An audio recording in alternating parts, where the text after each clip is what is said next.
Good morning all of you. आज 30 सितंबर है, Wednesday. मैं आज अपने सारे स्टूडेंट्स के साथ और बाकी सारे स्टूडेंट्स भी जो भी नवंबर में एग्ज़ाम देने वाले हैं उनके लिए एक इम्पॉर्टेंट मैसेज देना चाहता हूं और अपना ओपिनियन इस बारे में क्लियर सामने रखना चाहता हूं। आपको ऑब्वियसली दिख चुका होगा कि किस इशू के बारे में हम लोग आज बात करने जा रहे हैं। ठीक है, अभी क्या हो रहा है कि कोरोना को लेके जो स्थिति है वो पल पल चेंज कर रही है। What ever we are expecting या कुछ जो सुनने को मिलता है, कुछ अच्छा न्यूज़ है तो वो भी जाके आगे जाके बदल जाता है। मार्च में जब पहली बार कोरोना आया था तो मैं तो जैसे एक्सेप्ट भी नहीं कर पा रहा था कि ऐसा कोई बीमारी हो भी सकता है, कि इतना सीरियस हो सकता है कि लोग जो आप जानते हो, देख ही रहे हो, it took a lot of time. मुझे भी तकरीबन 15-20 दिन लग गए इसको फील करने में कि हाँ यार ऐसा कुछ हो सकता है सब इसमें। और हम लोग जैसे सुन रहे थे कि साल के एंड तक वैक्सीन आ जाएंगी, सब कुछ ओके हो जाएगा, थिंग्स विल नॉर्मलाइज बाय 2021। अब तो लगता है कि 2021 में भी जाके स्थिति नॉर्मल नहीं हो पाएगी। हाँ, प्रिकॉशंस बढ़ जाएंगे, कुछ और हो जाएगा कुछ, बट लगता नहीं कि पूरा प्रॉपर सिचुएशन सुधर पाएगा। तो यहाँ पे जो भी हम लोग बात कर रहे हैं, ओपिनियंस दे रहे हैं, सब कुछ वो बदल सकता है। अभी मैं एकदम ही क्लोज ओपिनियन बात कर रहा हूँ because we have come very close before exam. 1 महीना बाकी है, नवंबर में एग्जाम है, आज 30 सितंबर है, कल से अक्टूबर लग जाएगा। अब इतने क्लोज आ चुके हैं कि अब यहाँ पे हमें डिसीजन लेना पड़ेगा what to do, how to do, क्योंकि पैनिक हो रखा है। 1 मंथ में पढ़ना कैसे चाहिए, क्या स्ट्रेटजी होगा, वो मैं बाद में बताऊंगा।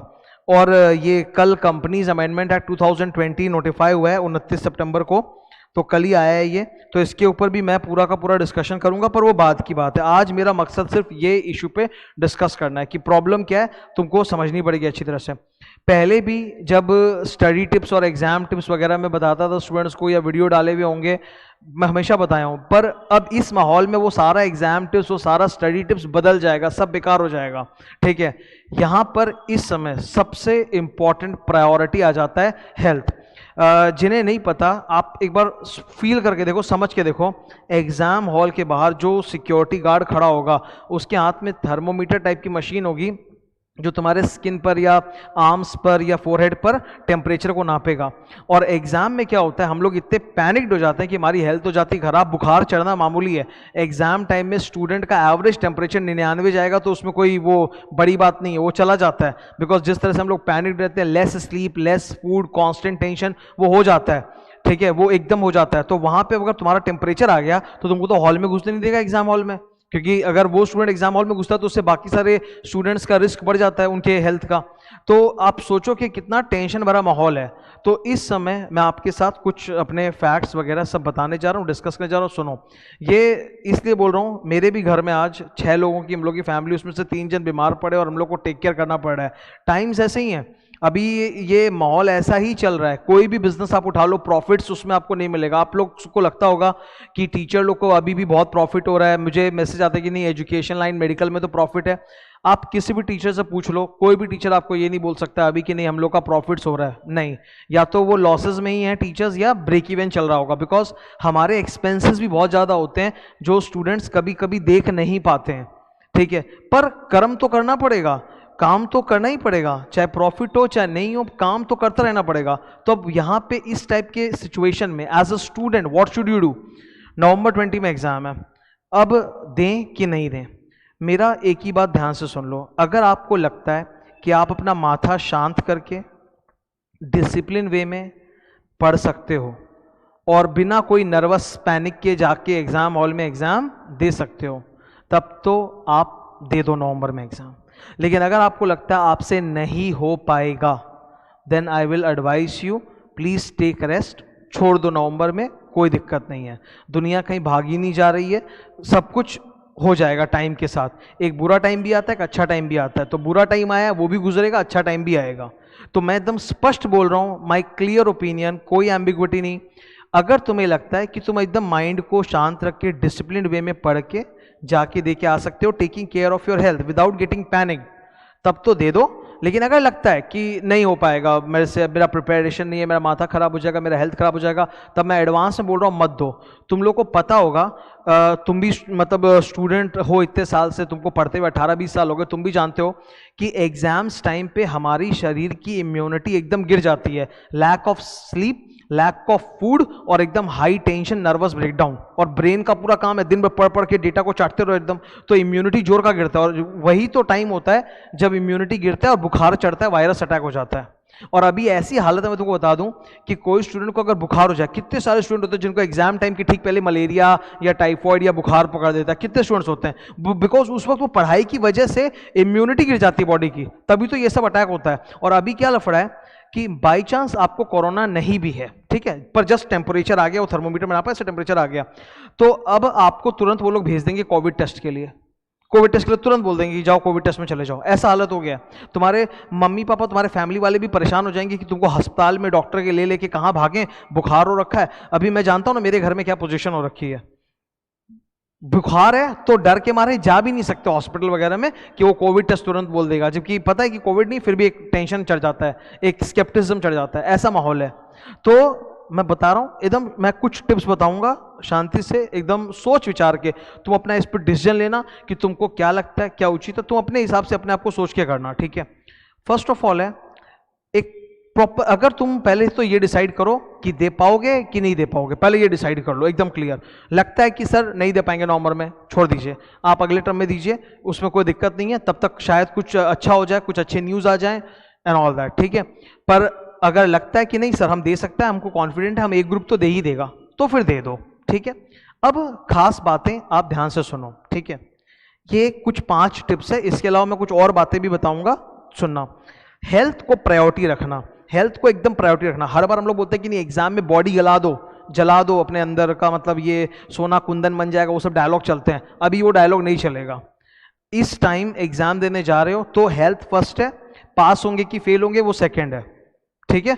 एग्जाम देने जाना है, अगर सपोज आपने डिसाइड कर लिया कि हम तो सर देगा नवंबर में, तब आपको ये देख लो ध्यान से, अपना माइंडसेट ऐसा रखना कि हमको एग्जाम देना है, पढ़ के फेल या पास वो मेरे हाथ में नहीं, वो जो होगा होगा। अगर ये सोच सकते हो, टेंशन नहीं ले सकते, एकदम शांति से पढ़ सकते हो, तब तो दो, क्योंकि हेल्थ एकदम प्रायोरिटी रहेगा इस टाइम पे। तुम अगर एकदम पैनिक में आके बुखार उखार पकड़ लिया तो मैं बता रहा हूं एग्जाम हॉल से तुमको वो लोग अलविदा करके भेज देंगे, बहुत ज्यादा मुश्किल में आ जाएंगे। और फिर एग्जाम तो गया, घर वाले भी टेंशन में आ जाएंगे कहाँ लेके किस अस्पताल डॉक्टर में जाएं। हर जगह भी ये हॉस्पिटल में भी, बेलव्यू गया था 130 बेड्स हैं कोरोना के वहां पे और सारे भरे हुए हैं, ऐसी हालत है। तो प्रायोरिटी अभी हेल्थ है एकदम। सेकंड चीज proper sleep, students under estimate sleep, sleep most important. Sleep नहीं रहेगा माथा भारी होगा, बुखार के चांसेस एकदम जोर से बढ़ेंगे। कभी भी बुखार बढ़ता है ना तुम्हारा, तुम देख लेना 2 3 4 तुमको बुखार होगा, तुम्हारा माथा फटने लग जाएगा, एकदम कोरिलेटेड है। माथा अगर फटा because of lack of sleep तो बुखार चढ़ेगा। तो स्लीप प्रॉपर लेना है, एकदम प्रॉपर 8 घंटा ना 8 घंटा। थर्ड डाइट, मैं हमेशा बोलता हूं कि एग्जाम टाइम में नींद आती है तो सॉलिड खाना नहीं खाना चाहिए, लिक्विड खाना चाहिए। अभी इस बार में नहीं बोल रहा हूं, इस बार बोल रहा हूं आराम से जो भी नॉर्मल घर में खाना जैसे बन रहा है, जो आज तक खाते हैं शेड्यूल है वैसे ही खाओ, कोई उसमें चेंज मत करो। Don't change your diet to upset your system, एकदम जैसा घर में नॉर्मल खाना बन रहा है वही। अब ये भी मत करना कि घर में बैठ के मम्मी को बोलो कि पाव भाजी बना दीजिए, जो नॉर्मल खाना बन रहा है वही चुपचाप एकदम शांति से खाओ। सॉलिड फूड ही लो एकदम, मतलब रेगुलर जो आज तक खाते आए हो, continue that, don't change it, नहीं तो डिस्टर्ब करेगा माइंड को और बॉडी को, दोनों को। चौथा डिसिप्लिन तरीके से आप पढ़ाई करो, रूटीन बना लो। मैं इतने बजे सुबेरे उठूंगा, इतने बजे एक सिटिंग मेरा 3 घंटे का होगा, सपोज पढ़ते हो एक सिटिंग 3 घंटे का होगा, फिर मैं आधे घंटे गैप लूंगा, फिर मैं 3 घंटे का सिटिंग लगाऊंगा, फिर आधे घंटे गैप, फिर 3 घंटे का सिटिंग लगाऊंगा।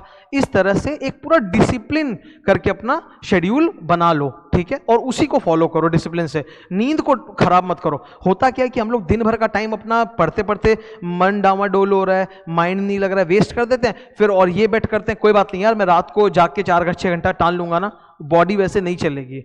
पढ़ना है तो डिसिप्लिन से पढ़ो, स्लीप के साथ खिलवाड़ ना करना। पांचवा, have a positive mindset. Positive mindset बोलने का मतलब है इस वक्त it is very easy to become irritated, frustrated, छोटे छोटे बातों पे चिड़चिड़ाहट सी आने लग जाएगी। इन सब से प्लीज़ बचो, गंदी चीज़ों से, नेगेटिव माइंडसेट से एकदम बचने की चेष्टा करना। जितना अपना मन हैप्पी रखोगे, पॉजिटिव रखोगे, ग्रेटफुल रखोगे और आराम से पढ़ाई करोगे, उतना बेटर रहेगा। मैं एक बात से अभी कॉन्क्लूड करना चाहूँगा। कृष्ण भगवान ने वो एक बहुत ही फेमस डायलॉग दिया था अर्जुन को कि कर्म कर फल की चिंता मत कर, और ये डायलॉग इस टाइम पे तो बिल्कुल अप्लाई करता है, बिकॉज फल मिलने वाला है नहीं, या फल अगर मिलने भी वाला है तो वो हमारे कंट्रोल में बिल्कुल नहीं है, ठीक है। ना मेरे काम में प्रॉफिट लॉस के बारे में मैं सोच सकता हूँ, ना कोई और टीचर सोच सकता हूँ, ना तुम अपने एग्जाम के बारे में सोच सकते हो कि पास होंगे कि फेल होंगे, वो हमारे हाथ में भी तो फिलहाल नहीं है। तो अभी तो फिलहाल हम यही कर सकते हैं, कर्म कर सकते हैं। मैं अपनी तरफ से पढ़ाऊं, हेल्प करूं, तुम अपनी तरफ से पढ़ो शांति से बैठ के घर पे।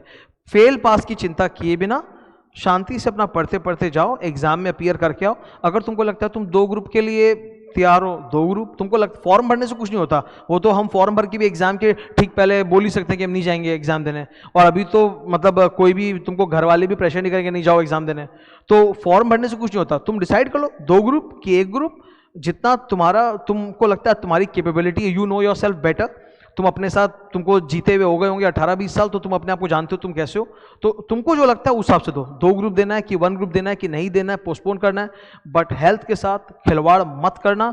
अभी बहुत बुरी प्रॉब्लम है वो चल रखी है, अगर फीवर वगैरह कहीं पकड़ लिया तो कोई भी मतलब क्या बोलूँ मैं, कुछ भी हो सकता है, ठीक है। और इम्यूनिटी लेवल का एकदम ख्याल रखना, डाउन मत करना। तो ये मेरी तरफ से एक बहुत ही इंपॉर्टेंट मैसेज था। मैं अपना ओपिनियन फिर से क्लियर बता देता हूँ। If you think that discipline way में बिना अपना शरीर बिगाड़े, माथा खराब किए बिना शांति से पढ़ के जाके देके आ सकते हैं विद द एटीट्यूड कि फेल होंगे पास होंगे भगवान के हाथ में, हमको नहीं है, हमको बस अपना काम करना है, तब तो ठीक है। लेकिन अगर फेल होने के डर है, ये है वो है, प्रिपरेशन नहीं है, तो बेटर है मत दो। फालतू का हेल्थ खराब करके उसके चक्कर में भी कोई आनी जानी नहीं है, बड़ी दिक्कत में आ जाओगे, ठीक है। With this I conclude, thank you.